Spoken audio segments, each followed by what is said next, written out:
meantime, CBS World News will attempt to bring you a scheduled address to the people of France by General Charles de Gaulle, leader of the French Committee of National Liberation.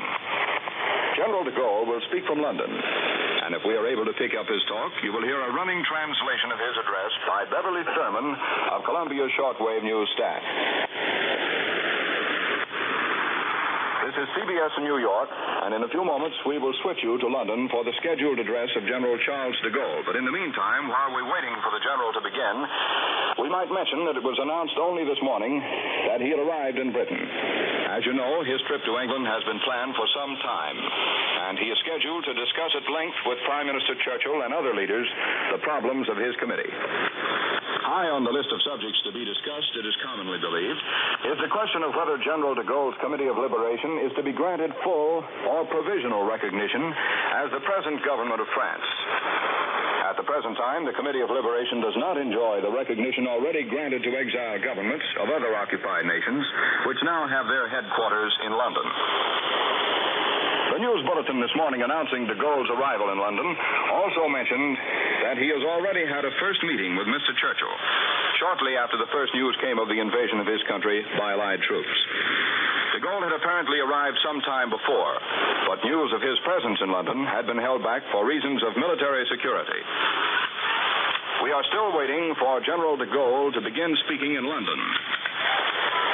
In the meanwhile, we'll bring you invasion news up to this moment.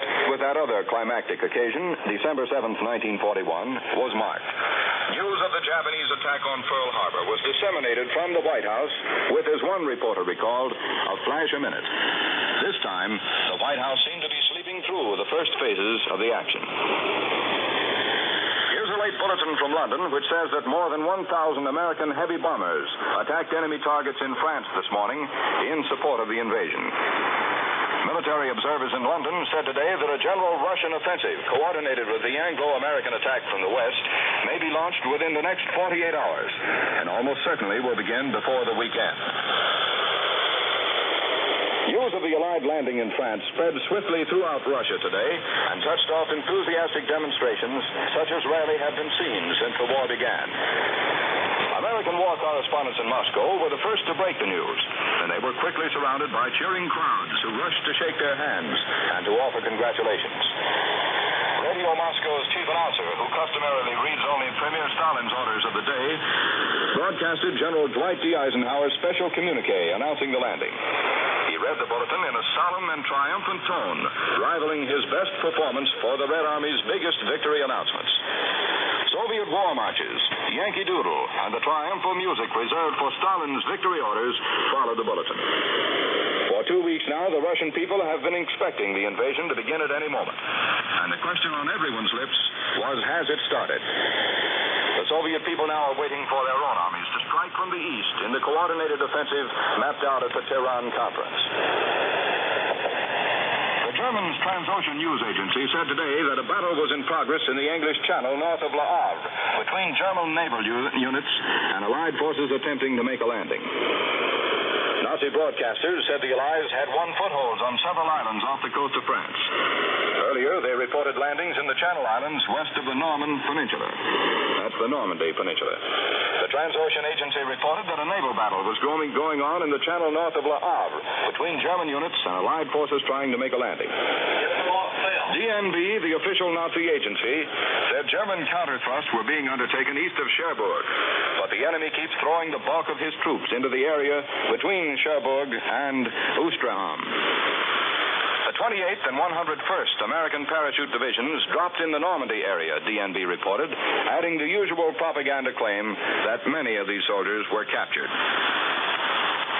Ladies and gentlemen, this is CBS World News in New York. We had expected to bring you an address by General Charles de Gaulle speaking in London, but so far we've been unable to contact that point.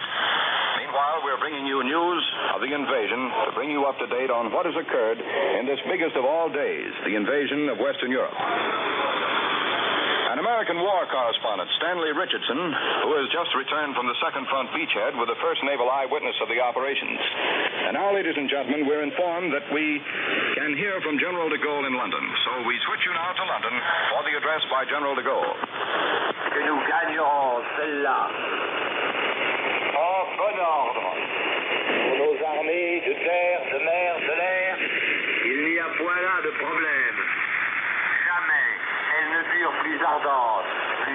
civile, plus disciplinée.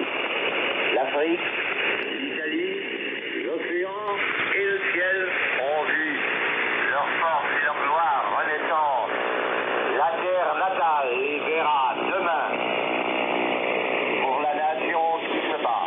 General de Gaulle says that never have France's forces of the air, sea, and land had such a glorious opportunity to distinguish themselves.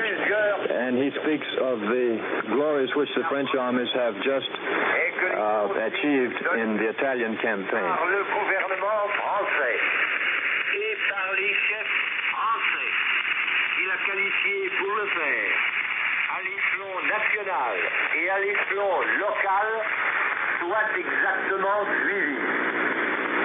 La seconde est que l'action menée par nous sur les arrières de l'ennemi soit conjuguée aussi étroitement que possible avec celle que mènent de front les armées alliées. General de Gaulle says that the first order which the French government has to give to the French forces will be followed exactly.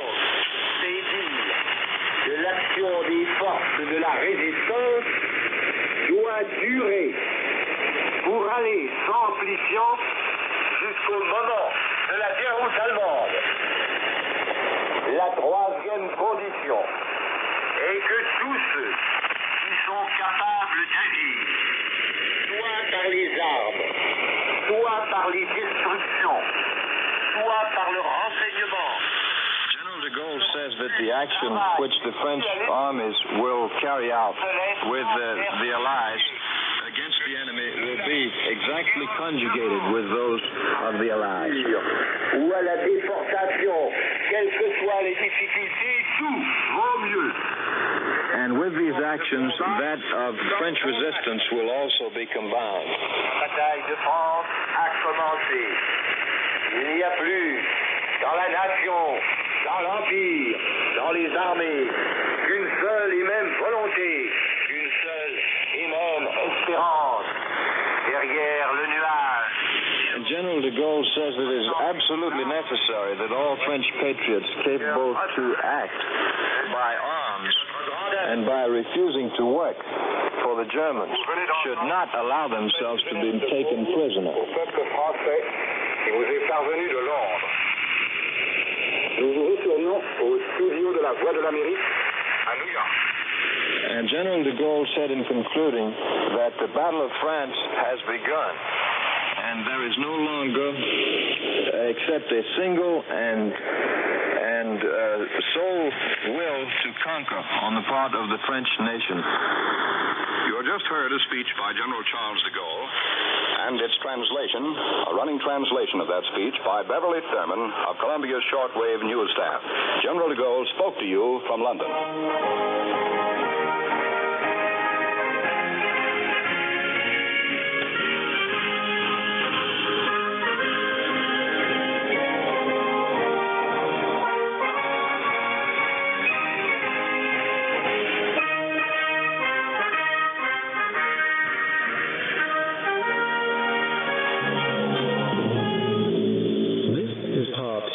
Of the Operation Overlord. D-Day, June 6, 1944. Remembrance Program. A program commemorating the Allied landings on the Normandy coast in France.